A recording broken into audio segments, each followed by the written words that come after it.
தண்டந்தளி மலர்னு ஒரு படத்துடைய பூஜை, நாளைக்கு காலையில் பூஜை, அன்றைக்கி நைட்டு நாங்கள்லாம் உட்காந்துன்னு இந்த கார் பேனட்டில் போடுறாருங்க அந்த பாட்டு.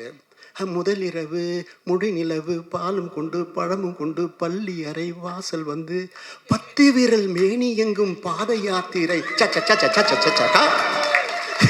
இப்படி இப்படி அதே மாதிரி அதோடு மட்டும் இல்லை, ஜெமினியில் அவ்வளோ பெட்டி டெலிவரி கொடுக்குற நேரம் என்னை வெளில கொண்டு வர தானே இந்த பாட்டை கேட்குறியாடுவாக்கு சொல்லுமா அப்படின்னு. அப்பா தங்க நிலவே உன்னை ஊரிக்கு தங்க சிக்கி தங்க நகை செய்திடவோ, நட்சத்திரமே உன்னை உடைத்து வைர நகை பண்ணிடவோ, ஆரிரரோ அரிராரி. இப்படி நினைச்ச மாத்திர கவிதை படைக்கக்கூடிய பாடல் எழுதக்கூடிய, அதாவது குளிக்காரனில் வந்து ஒரு பாட்டுக்கு ரிப்பீட் கேட்டதே கிடையாது. டைரக்டர் ராஜசேகர் வந்து என்ன போடுறாரோ அது ராதாரவிக்காக ஒரு பாட்டு, ராதாரவியினுடைய இதில் சில்க் ஸ்மிதா ஆடினா தொட்டதும் துவங்கிடும் ரோஜா, அதெல்லாம் பார்க்கணுமா? அதெல்லாம் இப்போல்லாம் நம்மளுக்கு லைவ் கிடைச்சிருந்துன்னா அதெல்லாம் எங்களுக்கு கோடி கோடியாக கொட்டோம். அவர் இப்போ பின்னணி இசை இவருக்கு ஏழிசை ஏந்தன் பட்டம் கொடுத்தது நான் தான். ஏழிசை ஏந்தன் பட்டம் தியாகராஜ அடைஞ்ச பேரை அவருக்கு கொடுத்தேன். அதுவும் பின்னணி இசை சேர்க்க பிரசாத்துக்கு வராரு. சித்திரை திங்களில் முத்திரை பதித்திட, இத்திரை மீதில் எத்திரை எதித்திட, பின்னணி இசை சேர்க்க 71 பிரசாத் லேபுக்கு டிஆர் விஜயம் அப்படின்னு போட்டு பெரிய போஸ்ட்டு, புல் பேஜ் விளம்பரம், இப்படிலாம் கொஞ்சி மகிழக்கூடியவர். அவர் வந்து போர்க்குணம் படைத்தவர். போடாரப்படுந்தவன் போர்க்குணம் மிகுந்தவன் சொன்னால் அது டிஆர் தான் சொல்லணும்.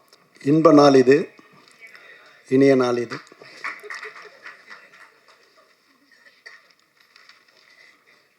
செவியிலே செந்தேன் மழை, புவியிலே டிஆரின் சங்கீத அலை.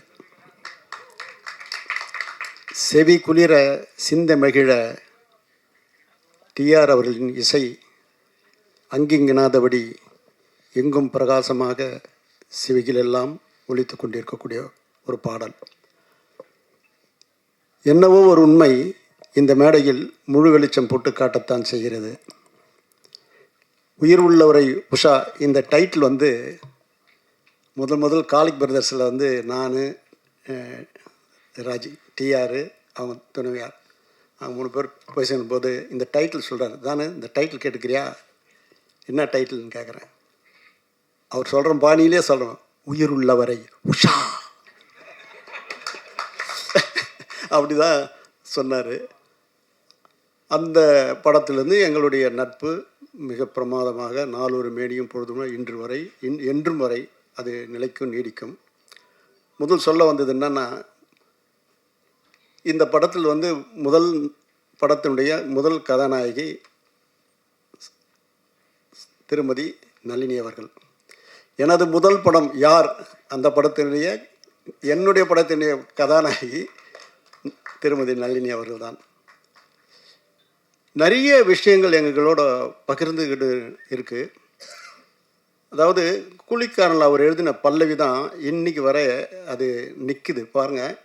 பச்சை கூறி தப்பாது இந்த புலி தொக்காது எதை கண்டும் மஞ்சாது எதிரியை விடாதுன்னு அவர் எழுதின கூறி தப்பாது இந்த புலி தோக்காதுன்னாரு அவர் எழுதினார்.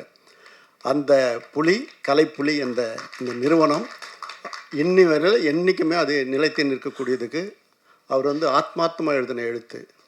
அதாவது கவிச்சொல் புவியாளன்னாங்க. அவருடைய கவிக்கு ஈடு இணை யாருமே இல்லைன்னு சொல்ல முடியும். மிகப்பெரிய பாடலாசிரியர்கள்லாம் வந்து வியந்து போற்றி பாராட்டிய பாடல் இது. குழந்தை பாடும் தாலாட்டு, இது இரவு நேர பூபாலம், இது மேற்கில் தோன்றும் உதயம், இது நதி இல்லாத ஓடம். இப்படி அதாவது இல்பொருள் ஓமியன்னு சொல்லுவாங்க இலக்கியத்தில். இல்லாததை இருக்கிற மாதிரி சொல்கிறது. இப்படிப்பட்ட ஒரு படைப்பை படைத்து யார் இந்த பாடலாசிரியர் என்று கேள்வி கேட்க வைத்தவர் டிஆர் அவர்கள். அப்படிப்பட்ட ஒரு சிறப்பியல்புகளை கொண்டவர் அவர். வந்து நானும் அவரும் அதிகமாக நிறைய கலந்துரையாடி இருக்கிறோம். அப்படிப்பட்ட சூழலில் ஆவடி ராமரத்னா தேட்டரு தண்டந்தளி மலர்னு ஒரு படத்துடைய பூஜை, நாளைக்கு காலையில் பூஜை, அன்றைக்கி நைட்டு நாங்கள்லாம் உட்காந்துன்னு இந்த கார் பேனட்டில் போடுறாருங்க அந்த பாட்டு. முதலிரவு முடிநிலவு பாலும் கொண்டு பழமும் கொண்டு பள்ளி அறை வாசல் வந்து 10 விரல் மேனி எங்கும் பாத யாத்திரை இப்படி இப்படி அதே மாதிரி அதோட மட்டும் இல்லை, ஜெமினி லேபில் பெட்டி டெலிவரி கொடுக்குற நேரம் என்னை வெளில கொண்டு வர தானே இந்த பாட்டை கேட்குறியாடுவாக்கு சொல்லுமா அப்படின்னு. அப்பா தங்க நிலவே உன்னை ஊரிக்கு தங்க சிக்கி தங்க நகை செய்திடவோ, நட்சத்திரமே உன்னை உடைத்து வைர நகை பண்ணிடவோ, ஆரிரரோ அரிராரி. இப்படி நினைச்ச மாத்திர கவிதை படைக்கக்கூடிய பாடல் எழுதக்கூடிய, அதாவது கூலிக்காரனில் வந்து ஒரு பாட்டுக்கு ரிப்பீட் கேட்டதே கிடையாது. டைரக்டர் ராஜசேகர் வந்து என்ன போடுறாரோ அது ராதாரவிக்காக ஒரு பாட்டு, ராதாரவியினுடைய இதில் சில்க் ஸ்மிதா ஆடினா தொட்டதும் துவங்கிடும் ரோஜா, அதெல்லாம் பார்க்கணுமா. அதெல்லாம் இப்போல்லாம் நம்மளுக்கு லைவ் கிடைச்சிருந்துன்னா அதெல்லாம் எங்களுக்கு கோடி கோடியாக கொட்டோம். அவர் இப்போ பின்னணி இசை இவருக்கு ஏழிசை ஏந்தன் பட்டம் கொடுத்தது நான் தான். ஏழிசை ஏந்தன் பட்டம் தியாகராஜ அடைஞ்ச பேரை அவருக்கு கொடுத்தேன். அதுவும் பின்னணி இசை சேர்க்க பிரசாத்துக்கு வராரு. சித்திரை திங்களில் முத்திரை பதித்திட இத்திரை மீதில் எத்திரை எதித்திட பின்னணி இசை சேர்க்க 71 பிரசாத் லேபுக்கு டிஆர் விஜயம் அப்படின்னு போட்டு பெரிய போஸ்ட்டு புல் பேஜ் விளம்பரம் இப்படிலாம் கொஞ்சி மகிழக்கூடியவர். அவர் வந்து போர்க்குணம் படைத்தவர். போடாரப்படுந்தவன் போர்க்குணம் மிகுந்தவன் சொன்னால் அது டிஆர் தான் சொல்லணும். அதாவது யாராவது ஒருத்தர் ஏமாத்தினு அவரை நினச்சா ரோடுக்கே இறங்கி வர்றார். நானும் அவரை சேர்ந்து ரோடுக்கு பயணிக்கிறான். அதாவது லீரான் சார் தெருலேருந்து பக்கத்தில் சிங்க தெருலேருந்து போயிட்டு ஆனந்தா பிக்சர்ஸ்லேருந்து கிருஷ்ணமூர்த்தி அக்கிலேருந்து மீட் பண்ணி நியாயம் கேட்டு வந்து ஜெயித்தவர். அப்படிப்பட்டவர்.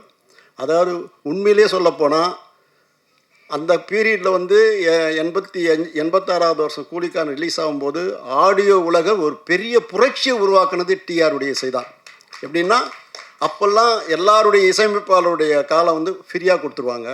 25,000 50,000 1 லட்சத்துக்கு மேலே எந்த படமும் போனதே இல்லை. அறுதிட்டு உறுதி கூறுகிறேன், டிஆர் கூலிக்காரன் மாத்திரம் 4 லட்சம் லகரி வாங்கினார்.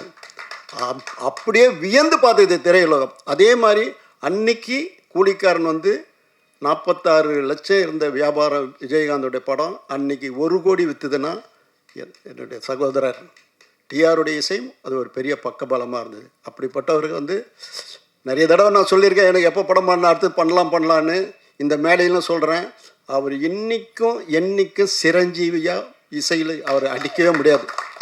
அவர் எழுதுகிற வசனங்களும் அவர் அமைக்கிற காட்சிகளும் இன்னும் மாஸ் கொட்டிக்கினே இருக்கும். ஆகவே திரும்ப சொல்கிறேன் ராஜி, நான் டிஆர் அப்படி தான் சொல்கிறேன், ராஜி எப்போ நீ என்னை அழைக்கிற நம்ம சேர்ந்து ஒரு படம் பண்ணுவோம். அது இந்த இண்டஸ்ட்ரிக்கு எல்லாருக்கும் நன்மையாக இருக்குது. திரையரங்குக்கு ஒரு தங்க அரங்கம் அதிரும் சுரங்கமாக அப்படி வரும். அப்படிப்பட்ட டிஆர் உடைய உயிருள்ள விஷா காதலர் தினத்தை வந்து பாருங்கள். நம்ம முதல்ல அதில் ஒரு பாட்டு நான் நினைக்கிறேன், இது இந்த பாட்டு படத்தில் வந்தது இல்லையே, இப்போ புதுசாக போட்டு போகிறோன்னு நினச்சேன். கரெக்டாக ஃபிக்ஸ் பண்ணி அந்த டைலாக்லேருந்து சொல்லும் போதே சரி இப்போ தான் பண்ணியிருக்காங்க. பாருங்கள், இளமை ததும்பும் இளமை குலுங்கும். அப்படிப்பட்ட ஒரு பெரிய படைப்பாளி. அந்த படைப்பாளி அமைக்கக்கூடிய இது வந்து காதல் தினத்தில் வருது. அதுக்கு வந்து அவர் தான் அதுக்கு இல்லை, அந்த காதலரை பற்றி சொல்கிறதுக்கு அவருக்கு இணை தான். செம்பருத்தி தந்த செல்வம்னு பக்கத்தில் இருந்து ஃபுல்லாக சொல்கிறேன்னு நினைக்காது. அவர் அந்த செம்பருத்தி போல் பண்ணுறதெல்லாம் வந்து சொல்லவே முடியாது காதலில். அப்படிப்பட்ட ஒரு பெரிய படைப்பாளிகள்லாம் உட்காந்துருக்காரு. அதாவது கதையிலேயே வந்து காதலை சொல்லக்கூடிய விக்ரமன் சார் இருக்கார். ராதாரவி சார் நான் சொல்ல வேண்டியதில்லை, நான் அவருடைய ரசிகன். நான் டைரக்ட் பண்ண படத்தில் அவருக்கு போதையான்னு வர அப்படிப்பட்ட ஒரு நடிப்பு. என்றைக்கும் இன்றைக்கி காலையில் கூட அவங்க எம்.ஆர். ராதா சார் அனுப்பிச்ச ஒரு காணொலி அவருக்கு அனுப்பிச்சி வச்சேன். எப்போவுமே அவர் என் குடும்பத்தில் ஒருத்தர். இப்படிப்பட்ட விழாவில் பங்கு கொண்டிருக்கிறேன். நளினி அவர்களுக்கு என்னுடைய மகிழ்வும் நெகிழ்வும் வாழ்த்துக்களும் சொல்கிறேன். இந்த சூழ்நிலையும் நீ வந்து தன்னிகரிட்டு விளங்குற, என்றைக்கும் சிறப்பான இடத்தை அடையணும்னு சொல்லி விடைபெறுகிறேன். நன்றி, வணக்கம்.